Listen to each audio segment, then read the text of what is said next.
बिस्मिल्लाहिर्रहमानिर्रहीम। आज तक के मुअज़्ज़ज़ नाज़रीन अस्सलामु अलैकुम। अब किस्त 229 मुलाहिज़ा फरमाएं। 2 दिन और गुजर गए। इसी दौरान में कोई खास बात ना हुई।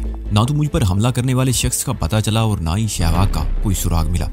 ताम ये इतला मेरे लिए दिलचस्प साबित हुई कि शहवाग के जो 2-4 आदमी बस्ती में मौजूद थे वो भी गायब हो गए थे।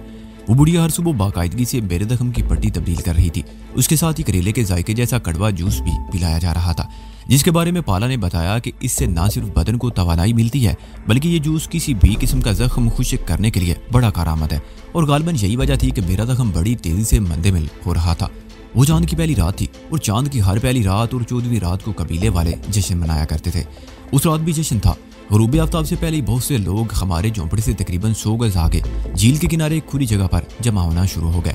ग़ुरूब आफ्ताब के फौरन बाद चांद नजर आते ही लोग नाचने लगे। लोग बस्ती से निकल कर उस जगह जमा होना शुरू हो गए। पाला हमें भी बुला कर ले गई। खेल तमाशे हो रहे थे। औरतें मर्दों के साथ मिलकर रक्स कर रही थी। आधी रात बीत चुकी थी। जिंदगी के हंगामे उरूज पर थे। अचानक मैं अजीब सी थकन महसूस करने लगा। दिमाग पर गूंदगी तारी होने लगी। मैंने शोभा वगैरह से वापस चलने को कहा, लेकिन वो लोग वहां रुकना चाहती थी। लिहाजा मैं अकेला ही झोंपड़े में वापस आ गया। दिन में भी ज्यादातर सोया ही रहा था, लेकिन इस वक्त नींद का शदीद हमला हुआ था। मेरी आंखें बंद हुए जा रही थी और मैं बड़ी मुश्किल से झोंपड़े तक पहुंचा था। बिस्तर पर गिरते ही मेरी आंखें बंद हो गई। बाहर से शोर की आवाजें सुनाई दे रही थी। मेरे दिमाग पर नींद का बोझ बढ़ रहा था। लगता था कोई नादीदा कुव्वत मुझे जबरदस्ती सो जाने पर मजबूर कर रही हो। लोगों के शोर की मालूम होती हुई आवाजों में जो आवाज मेरी समाज से टकराई वो किसी कुएं में गहराई से आती हुई महसूस हो रही थी। वो आवाज अगरचे बहुत कमजोर और हल्की थी, लेकिन उसमें न जाने क्या तासीर थी कि मेरी आंख खुल गई और फिर मैं एक झटके से उठकर बैठ गया। वो नीलगरी थी जो दरवाजे में से दाखिल होकर मुझसे चंद फुट के फासले पर खड़ी होगी। वो बरसों की बीमार लग रही थी। उसका हुस्न मानद पड़ गया। चेहरा मुरझा गया था और आंखें अंदर को थंसी हुई थी। उसकी हालत देखकर मेरे दिल पर खूंसा सा लगा। क्या हुआ नीलगरी? मैंने पूछा। तुम्हारी ये हालत? मेरी सारी कुव्वतें सल्ब हो रही हैं। नीलगरी की आवाज भी बेहद कमजोर थी।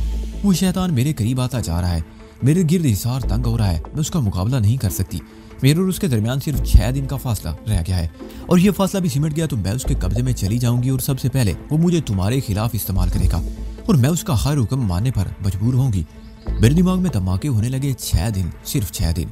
इसके बाद सब कुछ बदल जाएगा, सब कुछ खत्म हो जाएगा। मेरी बीमारी और शहवाग के चक्कर में काफी वक्त जाया हो गया था और गौतम बोश यही तो चाहता था। नहीं नहीं, मैं ऐसा नहीं होने दूंगा। मैं बड़बड़ाया और फिर नीलगरी की तरफ देखते हुए बोला, ऐसा नहीं होगा नीलगरी। मैं उस शैतान को मजीद आगे नहीं बढ़ने दूंगा। मैं आ रहा हूँ, जल्दी करो फैतान, वक्त निकला जा रहा है। नीलगरी की आवाज मेरी समाज से टकराई। उसी वक्त शोर की आवाज सुनाई दी। कह के गूंजने लगे। कहगू की आवाजें कराओं और सिसकियों में बदल गई और फिर कह के लगता था जैसे सैकड़ों बदरूहें मिलकर चीख चिल्ला रही हों। ये आवाजें चारों तरफ से आती हुई महसूस हो रही थी। मैंने नीलगरी की तरफ देखा। उसका हेवला धुंधला रहा था। चांदी जैसी दूध या रोशनी का वो हेवला बदतरी तारीकी में तहलील होता चला गया। नुस्वानी कहगू की आवाज सुनकर एक बार फिर मेरी आंख खुल गई। धनु शोभा मार्था कह के लगाती हुई अंदर दाखिल हो रही थी। अरे शोभा मेरी तरफ देखती हुई बोली, मैं तो समझी थी कि तुम सो गए होगे। सो गया था। तुम लोगों की आवाज सुनकर आंख खुल गई। मैंने कहा, अगर तुम कुछ देर और वहां रुकते तो एक बहुत हसीन मंजिर देखते। इस मर्तबा मार्था ने जबान खोली। काशी ने क्या खूब रक्स किया था। मैं तो उसे जिंदगी भर नहीं बोल सकूंगी। लगता था जैसे हवा में तैर रही हो। जमीन पर तो उसके पैर टिकते ही नहीं थे। मैंने जवाब में सिर्फ मुस्कुराने पर इक्तफा किया। काशी बहुत हसीन थी और यकीनन रक्स भी अच्छा करती होगी। मार्था और शोभा देर तक आज के जश्न पर तबसरे करती रही। धनु लेटने के थोड़ी देर बाद सो गई। मैंने भी आंखें बंद कर ली। कुछ देर तक मार्था और शोभा की आवाजें मेरी समाज से टकराती रहीं और फिर वो आवाजें मातूम होती चली गई। मैं नींद की बाती में उतरता चला गया। अगला दिन बड़ी बेचैनी में गुजरा। मैं बार बार नीलगरी के बारे में सोचता रहा। उसकी हालत देखकर मुझे अफसोस हुआ था। वक्त वाकई बहुत कम रह गया था। मैं नीलगरी की मदद के लिए ही तो निकला था। ये सारे कष्ट मुसाइब उसी के लिए तो बर्दाश्त कर रहा था, लेकिन मेरे मुकाबले पर भी तो कोई मट्टी का मादू नहीं था। गौतम बोश ऐसा योगी था जिसके कब्जे में कुछ और कुव्वतें भी थी और वो अपनी कुव्वतों के बलबूते पर नीलगरी को कब्जे में लेने के लिए जाप कर रहा था और उसकी वही कुव्वतें मुख्तलिफ सूरतों में मेरे रास्ते में रुकावट पैदा कर रही थी। गौतम बोश की कोशिश थी कि मैं उसका जाप मुकम्मल होने से पहले उस तक ना पहुंच सकूं। आज नीलगरी की हालत ने मुझे चौंका दिया और मैंने फैसला कर लिया था कि अब दुनिया की किसी ताकत को अपने रास्ते की रुकावट नहीं बनने दूंगा। उस रोज मैंने दिन के वक्त काशी से मिलने की कोशिश की, मगर कामयाब ना हो सका। ताम शाम को जब शोभा और मार्था बस्ती में कहीं गई हुई थी, मैं और धनु झील के किनारे पर बैठे बातें कर रहे थे कि पाला ने काशी का पैगाम दिया। वो मुझसे मिलना चाहती थी। मैंने धनु को बस्ती के चौराहे पर छोड़ दिया जहां मार्था और शोभा भी मौजूद थी और खुद पाला के साथ काशी के झोंपड़े में पहुंच गया। हस्बे मामूल काशी अपने कमरे में अकेली थी। उसके चेहरे से परेशानी मुतरशे थी। हम दोनों आमने सामने बैठ के कुछ देर तक शहबाग के बारे में बातें करते रहे। वो लापता हो गया था और कबीले के लोग दूर दूर तक उसका सुराग नहीं लगा सके थे। तुम्हें अब यहाँ से रुखसत हो जाना चाहिए, काशी ने असल मौजू पर आते हुए कहा। वक्त बहुत कम रह गया है और तुम्हारा रास्ता बहुत कठिन है। मजीद ताखीर ना सिर्फ ये कि नीलगिरी के लिए बल्कि तुम्हारे और हम सब के लिए बहुत खतरनाक होगी। मैंने चौंक कर उसकी तरफ देखा। मुझे समझने में देर ना लगी कि वो भी नीलगिरी से राब्ते में थी। मैंने भी यहाँ से रुखसत होने का फैसला कर लिया है। मैंने उसके चेहरे पर नजरें जमाते हुए जवाब दिया। बकौल तुम्हारे रास्ता कठिन है और तुम्हारी वो तीनों औरतें यहाँ रहेंगी, काशी ने मेरी बात काटते हुए कहा। मार्था भी चूंकि हमारे साथ आई थी और हमारे साथ ही रह रही थी, इसलिए शोभा और तनु की तरह उसे भी मेरी औरत ही समझ लिया गया था। तुम्हें उनके लिए परेशान होने की जरूरत नहीं। कबीले के लोग उनकी हिफाजत करेंगे। तुम आज रात ही यहाँ से रुखसत हो जाओ। 2 दिन का रास्ता है। तुम्हारे पास सिर्फ 3 दिन बाकी बचेंगे। मैं वहाँ किस तरह पहुंचूंगा? रास्ते की कोई निशानदेही? तुम्हारे अंदर की कुव्वत तुम्हें रास्ता दिखा देगी। काशी ने एक बार फिर मेरी बात काट दी। वैसे तुम्हारी रहनुमाई के लिए ज़ुबान तुम्हारे साथ जाएगी।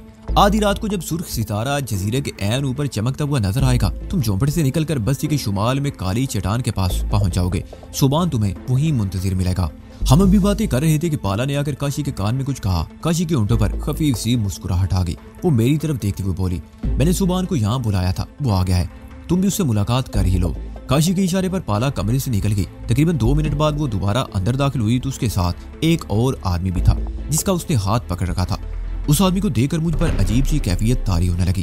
वो दुबला पतला सा आदमी था, बांस की तरह लंबा कद, गंजा सर, चेहरे पर झुर्रियां और आंखें। उसके चेहरे पर आंखें सिरे से थी ही नहीं। आंखों की जगह तो थी, लेकिन लगता था नाउज़ुबिल्लाह कुदरत उस इंसान को तख्लीक करते हुए आंखें बनाना भूल गई हो। आंखों की जगह पर गोश्त था, बिल्कुल खवार जैसे खिड़कियों पर तख्ते लगाकर उन्हें बंद कर दिया गया हो। और ये सितम रसीदा चेहरा देख कर ही मैं कांप उठा था। उसकी उम्र 70 के लगभग रही होगी और उसके गले में भी तोप की तरह आहिनी कड़ा पड़ा हुआ था। थोड़ी देर पहले काशी ने किसी ज़ुबान नामी शख्स का जिक्र किया था जो नीलगिरी की बर्फपोश चोटियों में वाक़ उस कदीम बुद्ध इबादतगाह तक मेरी रहनुमाई करने वाला था, जहाँ गौतम बुद्ध जा पर बैठा हुआ था। उस बुद्ध इबादतगाह का नाम गोपू था। चंद मिनट पहले पाला ने ज़ुबान की आमद की तरह दी थी और पाला के साथ बगैर आंखों के इस शख्स को देखकर मेरे जहन में एक लम्हे को भी ये ख्याल नहीं उभरा था कि ये ज़ुबान हो सकता था। मेरा ख्याल था कि ये कोई और है और ज़ुबान बाहर खड़ा इंतजार कर रहा होगा। बहरहाल मैं उस शख्स के लिए दिल में बेहद अफसोस महसूस कर रहा था। ज़ुबान से मिलो अजनबी, काशी की आवाज़ सुनकर मैंने दरवाजे की तरफ देखा, लेकिन वहाँ कोई नहीं था। बगैर आंखों वाला वो शख्स पाला के साथ चंद कदम आगे बढ़ चुका था। मैं मुड़कर उलझी हुई नजरों से काशी की तरफ देखने लगा। ज़ुबान तुम्हारे सामने खड़ा है, काशी ने पाला के साथ खड़े हुए शख्स की तरफ इशारा किया। मेरा दिमाग बख्श उठ गया। सनसनी की एक लहर मेरे बदन में दौड़ती चली गई, लेकिन मैंने फौरन ही अपनी इस कैफियत पर काबू पा लिया और ये सोचे बगैर ना रह सका कि काशी मेरे साथ शायद मजाक कर रही है। जो शख्स खुद आंखों से महरूम हो वो किसी दूसरे की क्या रहनुमाई कर सकेगा। ज़ुबान बिनाओं से ज्यादा बीना और दानाओं से ज्यादा दाना है, काशी कह रही थी। कुदरत ने इसे आंखों से महरूम रखा, लेकिन इसके अंदर की आंखें बहुत रोशन है। ये बसीरत की रोशनी में वहां तक देख सकता है जहां बसारत की रोशनी नहीं पहुंच सकती। तुम दोनों का साथ खूब रहेगा। तुम अपने अंदर की कवतों से काम लोगे और ये अपने अंदर की रोशनी से तुम्हारी रहनुमाई करेगा। ज़ुबान ने पाला से अपना हाथ छुड़ाया और मेरे सामने आकर खड़ा हो गया। उसने दोनों हाथ मेरे कंधों पर रख दिए। उसकी बंद आंखें मेरी आंखों के सामने थी। दूसरे हील में मुझे यूं लगा जैसे उन बंद खिड़कियों से खारिज होने वाली मगनातीसी लहरें मेरी आंखों के रास से पूरे बदन में हलचल मचाने लगी हो। ये माला, उसने सीधा हाथ मेरे कंधे से हटाकर गले में पड़ी हुई माला पर रख दिया। वो माला के मोतियों को अंगूठे और शहादत की उंगली से टटोल रहा था। ये तुम्हारे लिए नीलगिरी का एक अनमोल तोहफा है, लेकिन तुम इस मामले में भी अजनबी ही रहे। अगर तुमने इससे फायदा उठाया होता तो उस शैतान को नीलगिरी की चोटियों की तरफ आने की हिम्मत ना होती। लेकिन खैर, वो एक लम्हे को खामोश हुआ, फिर बात जारी रखते हुए बोला, अब भी कुछ नहीं बिगड़ा। वक्त अब भी हमारे हाथ में है। हमें आज यहाँ से निकल जाना है। मैं काली चट्टान के पास तुम्हारा इंतजार करूंगा। पाला, मुझे बाहर छोड़ाओ। उसने मुड़कर एक हाथ पाला की तरफ बढ़ा दिया। मेरे दिमाग में अब भी धमाके हो रहे थे। गले में पड़ी हुई माला के बारे में कोई कुछ नहीं जानता था, लेकिन ज़ुबान जान गया था कि यह नीलगिरी का तोहफा था। उसने मेरे कंधों पर हाथ रखे और फिर उसके एक हाथ की उंगलियां मेरे गले में माला की मोतियों पर गई थी और एक लम्हे को मुझे यूं लगा जैसे वो सब कुछ देख रहा हो, लेकिन इस कमरे से बाहर जाने के लिए उसने पाला का सहारा लिया था। अजीब तरह की सनसनी ने मुझे अपनी लपेट में ले रखा था। उसके बाद मैं ज्यादा देर वहां नहीं रुका। अपने झोंपड़े में आकर भी मैं बार बार ज़ुबान के बारे में सोचता रहा। क्या वो वाकई नीलगिरी की बर्फपोश चोटियों तक मेरी रहनुमाई करेगा या मैं उसके साथ जिंदगी भर पहाड़ों में भटकता रहूंगा। उस रात मार्था और तनु से बातों के दौरान मैं बार बार उनकी तरफ देखता रहा और न जाने क्या बात थी कि शोभा भी मेरे चेहरे पर नजरें चिपकाए बैठी थी। मेरा ख्याल था कि अगर हम बातें करते रहते तो रात यूं ही आंखों में गुजर जाती, जबकि मुझे आधी रात के वक्त यहाँ से निकल जाना था। इसलिए मैं नींद का बहाना करके कंबल ओढ़कर लेट गया। उन तीनों की बातों की आवाज मेरी समाज से टकराती रही और बिलाकर खामोशी छा गई। कुछ देर मजीद इंतजार करने के बाद मैंने अपने चेहरे से कंबल हटाया। वो तीनों सो चुकी थी। मैंने आहिस्ते से कंबल अपने ऊपर से हटाया और दबे कदमों दरवाजे की तरफ बढ़ा। बस्ती पर सन्नाटा सा तारी था, किसी तरफ से कोई आवाज सुनाई नहीं दे रही थी। मैं गलियों में चलता हुआ शुमाल की तरफ बस्ती से बाहर आ गया और तेज कदम उठाते हुए चलने लगा। काली चट्टान बस्ती से तकरीबन 2 मील के फासले पर थी। मुझे उस तरफ जाने का कभी मौका नहीं मिला था। खेतों के दरमियान बल खाती हुई एक पगडंडी उस काली चट्टान तक चली गई थी। मैं तेज कदम उठाता उस पगडंडी पर चलता रहा। कबीले के लोग अपने मरने वालों को आखिरी रसूम भी उसी चट्टान के करीब ही अदा किया करते थे। मेरा ख्याल तो उस तरफ कोई कब्रिस्तान होगा जहाँ मुर्दों को दफन किया जाता होगा, या कोई शमशान घाट होगा जहाँ हिंदुओं की तरह मुर्दों को जला दिया जाता होगा। मैं तेज कदमों से आगे बढ़ते हुए धनु और शोभा के बारे में भी सोच रहा था। मेरी इस तरह चले आने पर वो क्या ख्याल करेंगी। धनु तो बच्चों की तरह रोना पीटना शुरू कर देगी, लेकिन यहाँ से आगे मैं उन्हें साथ नहीं ले जाना चाहता था। रास्ता खतरनाक होने के अलावा ये भी अंदाजा नहीं था कि आगे किस किस्म की सूरत-ए-हाल का सामना करना पड़े। मुझे उस काली चट्टान तक पहुंचने में ज्यादा देर ना लगी। गहरी तारीकी और सन्नाटा था। मैं एक जगह रुककर इधर उधर देखने लगा। तारीकी में कुछ दिखाई नहीं दे रहा था। मैं रुक रुक कर आगे बढ़ता रहा। किसी खच्चर के हिनहिनाने की आवाज सुनकर मैं चौंक गया और मुड़कर उस तरफ देखने लगा। वो आवाज एक बार फिर सुनाई दी और मैं उस तरफ बढ़ता चला गया। वो 2 खच्चर थे, लेकिन उनके आसपास कोई और जीरू दिखाई नहीं दे रहा था। सुबान, मैंने खच्चरों के करीब रुककर इधर उधर देखते हुए पुकारा। मैं यहाँ हूँ अजनबी। दाईं तरफ से आवाज सुनाई दी और एक इंसानी अवला तारीकी से निकलकर मेरे सामने आ गया। मेरा ख्याल था कि सोबान के साथ कोई और भी होगा जो उसे हाथ से पकड़कर यहाँ लाया होगा, लेकिन आसपास कोई और नहीं था। वक्त जाया मत करो अजनबी। सोबान की आवाज मेरी समाज से टकराई। अब हमें यहाँ से रवाना हो जाना चाहिए। मैं खच्चर की लगाम पकड़कर सोबान के करीब ले आया। मेरा ख्याल था कि उसे सहारा देकर उसे खच्चर पर सवार कराऊंगा और खुद दूसरे खच्चर पर सवार हो जाऊंगा, लेकिन ये देखकर मेरी हैरत की इंतहा ना रही कि सोबान उचक कर दूसरे खच्चर पर सवार हो गया था। मैं भी अपने खच्चर पर सवार हो गया। पगडंडियां ज्यादा कुशादा नहीं थी। सोबान का खच्चर आगे था और मेरा खच्चर सर झुकाए उसके पीछे पीछे चलता रहा। खेतों का सिलसिला खत्म हो गया। आगे खुला मैदान था जिससे आगे बहुत दूर पहाड़ों के तारीक हेवले दिखाई दे रहे थे। उस मैदान में आते ही सोबान के खच्चर की रफ्तार तेज हो गई। मुझे भी अपने खच्चर की रफ्तार बढ़ानी पड़ी। खच्चर की नंगी पीठ पर सफर करना कम अज कम मेरे लिए बहुत कठिन साबित हो रहा था। मैं बड़ी मुश्किल से अपने आप को संभाले हुए था। मुझे ज्यादा हैरत सोबान पर थी जिसका खच्चर मुझसे कई गज आगे दौड़ा चला जा रहा था। उसने एक हाथ से लगाम थाम रखी थी और खच्चर की पुष्ट पर बिल्कुल सीधा बैठा हुआ था। खच्चर तकरीबन 2 घंटों तक इस पथरीले मैदान में दौड़ते रहे और जैसे ही पहाड़ी सिलसिला शुरू हुआ उनकी रफ्तार खुद ब खुद कम हो गई। सोबान का खच्चर अब भी मुझसे चंद गज आगे था। मुझे कुदरत की सितम जरीफी पर हंसी भी आ रही थी। एक अंधा आंखों वाले की रहनुमाई कर रहा था। इन पहाड़ों में हमारा सफर रात भर जारी रहा। हम न सिर्फ बुलंदी की तरफ जा रहे थे बल्कि रास्ता भी कठिन से कठिन तर होता जा रहा था। तो रात की तारीकी में खतरनाक रास्तों पर सफर करने की हिम्मत कभी ना करता, लेकिन एक ऐसा शख्स मुझे रास्ता दिखा रहा था जो आंखों से खुद महरूम था। पूरे रास्ते में वो कहीं एक मर्तबा भी नहीं ठिठका था। सुबह का उजाला फैलने के बाद भी हमारा सफर जारी रहा। सुबान का खच्चर कभी मेरे बराबर आ जाता और कभी चंद गज आगे निकल जाता। ये बात मैंने खास तौर पर नोट की थी कि जब ये रास्ता ज्यादा खतरनाक होता सुबान का खच्चर मेरे बराबर आ जाता। सूरज निकल आया। धूप की किरणें मचलने लगी। तकरीबन 1 घंटा मजीद चलते रहने के बाद हम एक जगह रुक गए। ये चट्टानों के दरमियान बहुत खुली जगह थी। रात की तारीकी में सफर के दौरान में चट्टानों की हिवलों के सिवा कुछ नजर नहीं आया था, लेकिन दिन की रोशनी फैलने के बाद आसपास के मनाजर देखकर हैरत के मारे मेरी आंखें खुली की खुली रह गई थी। इन पहाड़ों में अगरचे ऊंचे दरख्त नहीं थे, लेकिन सब्जा बेतहाशा था। हर तरफ रंग बिरंगे फूलों का फर्श बिछा हुआ था।